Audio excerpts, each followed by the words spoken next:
Okay, November 2nd, Monday, 2025. Um, Kakarating lang namin galing sa hospital. Nagpa-CT scan ako. Ito pa may ano pa dito Mm. Kasi linagyan yung contrast na tinatawag. Mm. CT scan dito sa ulo. 40 minutes, oh my goodness, grabe. Tok, tok, tok, tok, tok, tok, tok. Ganyan, tok, tok, tok, tok, tok, tok. Tek, tek, tek, tek. Kung linagyan naman ako ng air plug. Pero naririnig ko pa rin. Nagaano lang ako, concentrate. Yan. Salamat pala sa aking BFF, publisher, na ang aking matagal ng BFF, sis Peter Ledesma, yung aking kaibigan na matagal na. Yan. Isinabi ko sa kanya ang tungkol sa sitwasyon ko na yun nga, nagkaroon ako ng cancer dahil sa sobra kong stress. Kaya huwag kayong mag-stress, huwag kayong masyadong dibdibin yung mga nangyayari sa inyo. Ganyan ang nangyari sa akin. Tagal. Na palaging nandyan yan sa utak ko at palagi akong miserable. Hindi ako masaya. At naiisip ko palagi yung mga ginagawang mga pangluloko sa akin. Iyon. Nagkasakit ako. Yan. At kapag palagi palang stress, hindi maganda. Yun. Nagiging poison sa katawan ang stress. Kaya nangyari sa akin. Kaya open ko ang naging sitwasyon ko na nagkaroon ako ng carcinoma, ovarian cancer, stage 4, dahil gusto kong makabigay ng inspirasyon sa iba at para malaman nila kung ano yung symptoms na nagkaroon ng ovarian cancer. Ang naramdaman ko ay palaging masakit ang ang tiyan ko. Yan, palaging masakit. Akala ko nakakain ako ng ng hindi gusto ng aking katawan. Tapos minsan nahiga ako. Sobrang sakit ang tiyan ko. Dapat pala nagpatingin ako sa doktor. Yan ang hindi ko ginawa. Kaya siguro kaya ako nagkasakit kasi nga tagal na. Akala ko kung may nakain lang ako hindi gustuhan o na overeating ako. Yan. Pag masakit ang tiyan ko, nainom lang ako kung yung mga sa tiyan. Yun na pala yun.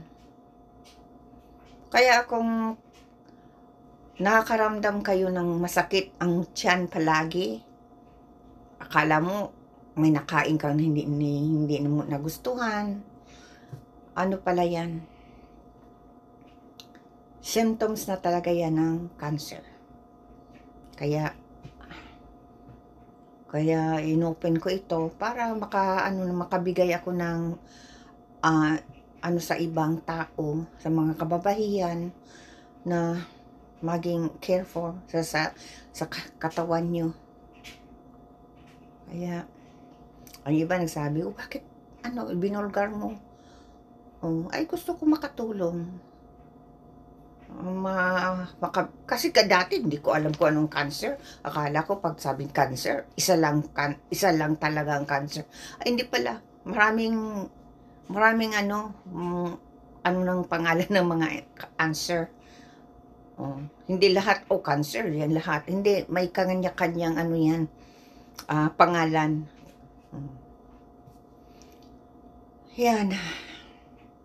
Kaya pag may nababasa ako sa Facebook na namatay sa cancer, nagano ako, ano klaseng cancer? Saan cancer? Nagano ako, anong klaseng cancer? Ngayon. Kaya linagay ko dito, ovarian cancer. Yan. Na-diagnose ako September 5th, 2021. Ang tagal na. Akala ko nga mamamatay na ako. Kasi stage 4.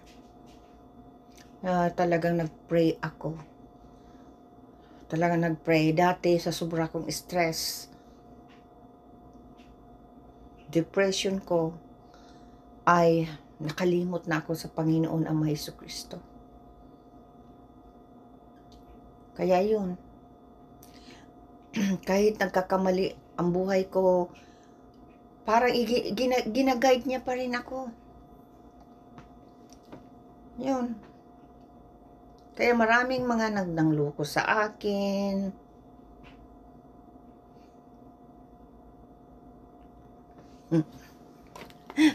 Kahit nga pamilya ko, linoko ako. Kadugo ko, linoko ako. Natatawa na lang ako.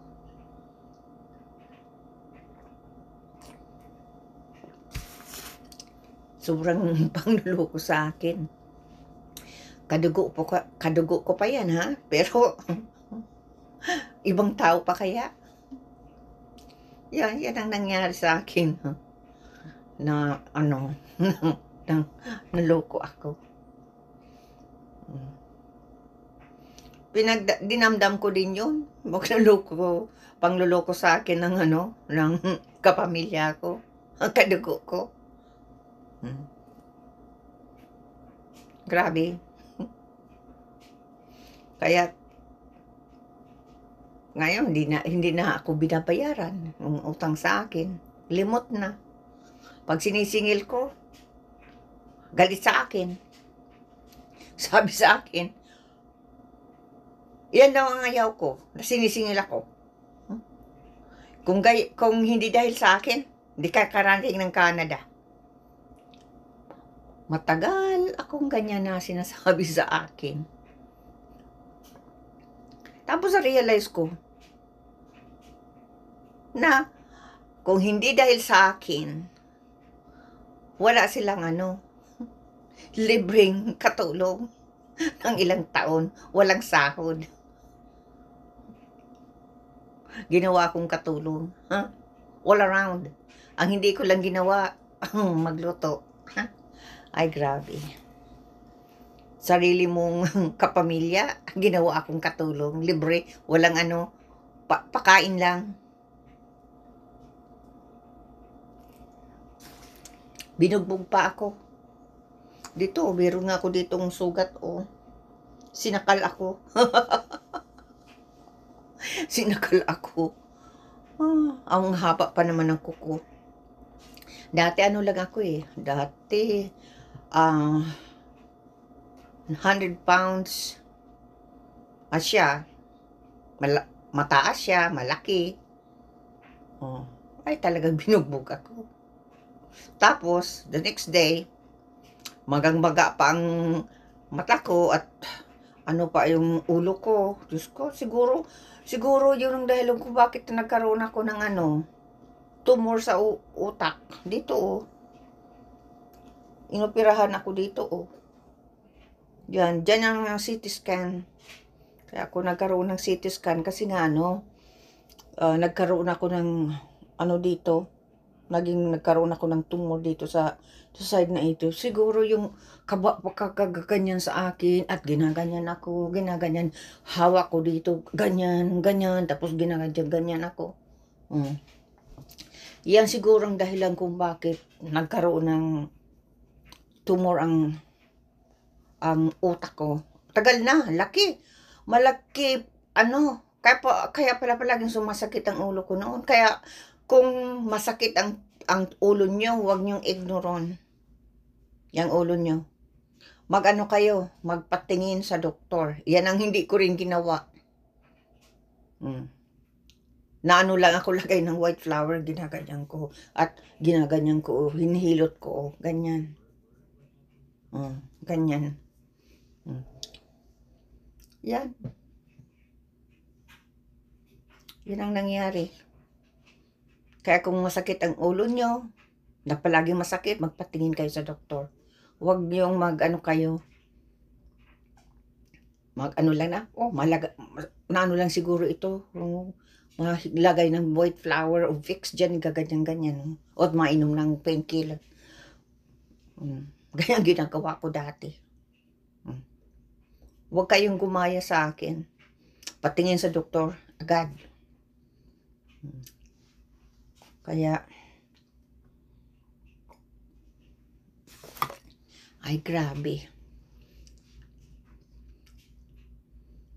Ano yan?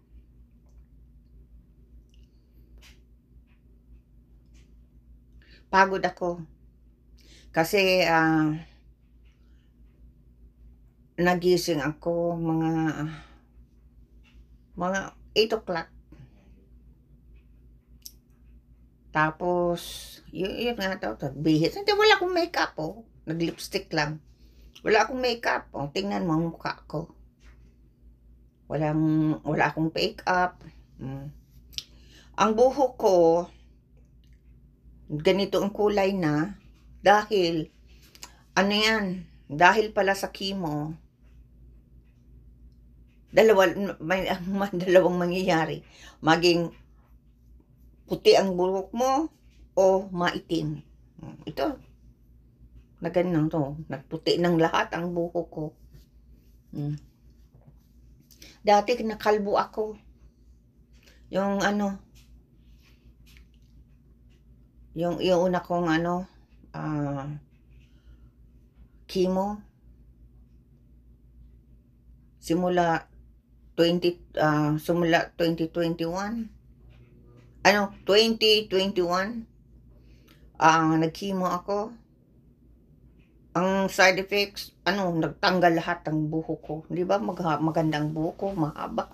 Ngayon, ito na, ganito ng buhok ko, maiksi na. At medyo nagnipis na. Dahil siguro sa side effects ng chemo, yan.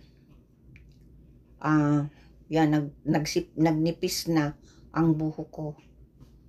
Yan. Ang iba, sa akin, bakit i-expose mo sarili mo?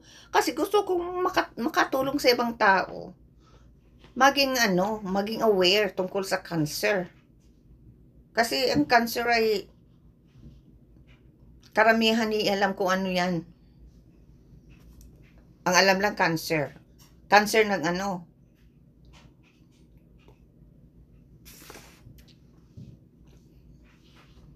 Yan, ang kaya nag-post ako dito. Yan, yun na, sabi ko, nakakarating lang, ay pagod. Ang mga 40 minutes. Ang chemo. Ay, chemo yung, yan? Sa ko, sa ulo. Grabe. Kaya, yun, nag-share ko sa inyo. Tungkol sa nangyari, ginawa ngayon. Nag sa ulo.